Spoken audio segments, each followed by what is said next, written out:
Assalamualaikum warahmatullahi wabarakatuh. Saya Aisyah Salma dari kelas 3B Prodi Pendidikan Bahasa Inggris akan mempresentasikan tentang teknik dan seni kepemimpinan. Pertama, saya akan menjelaskan tentang pengertian teknik kepemimpinan. Teknik adalah suatu cara atau kepandaian membuat atau melakukan sesuatu yang berhubungan dengan seni, yang juga berarti metode atau sistem mengerjakan sesuatu. Sedangkan kepemimpinan adalah merupakan kemampuan seseorang mempengaruhi dan memotivasi orang lain untuk melakukan sesuatu sesuai tujuan bersama. Jadi, teknik kepemimpinan adalah merupakan suatu cara yang dipergunakan seorang pemimpin untuk mempengaruhi bawahannya sehingga diharapkan dapat mengarah kepada pencapaian tujuan organisasi.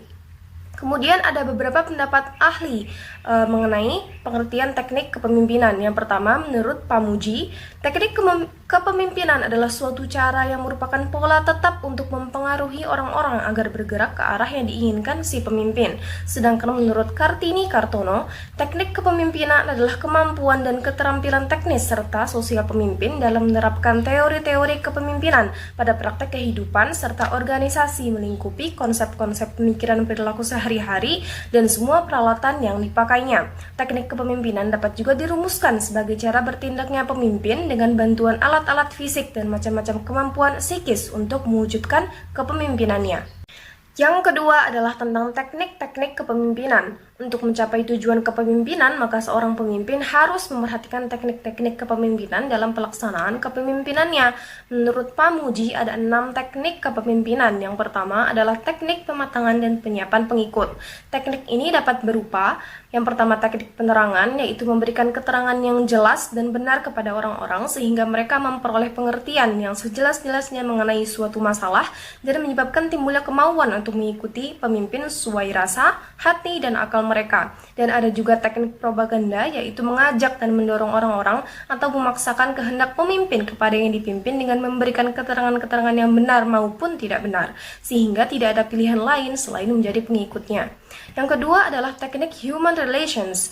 Teknik ini adalah rangkaian atau proses kegiatan untuk memotivasi bawahan melalui pemberian dorongan agar mau bergerak ke arah yang diinginkan, ke arah yang dikehendaki.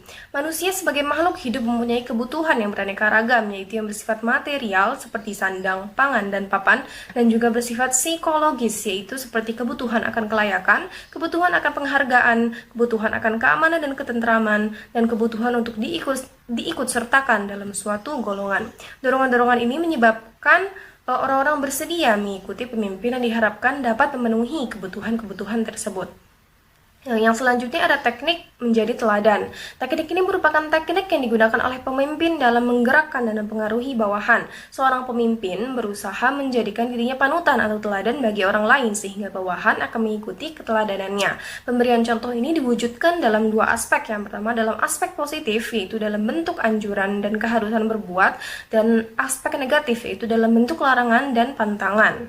Yang keempat adalah teknik persuasi dan pemberian perintah.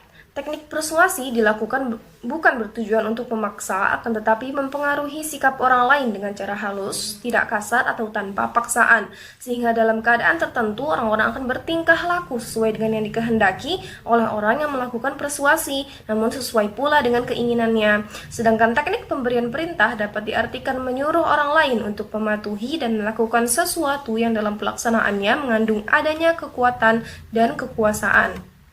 Kemudian teknik yang selanjutnya adalah teknik penggunaan komunikasi yang cocok. Seorang pemimpin harus menguasai teknik komunikasi yang baik. Komunikasi terbaik di dalam suatu organisasi adalah komunikasi dua arah, yaitu dari pimpinan ke bawahan yang berisi perintah atau informasi, dan dari bawahan ke atasan yang berisikan laporan dan saran.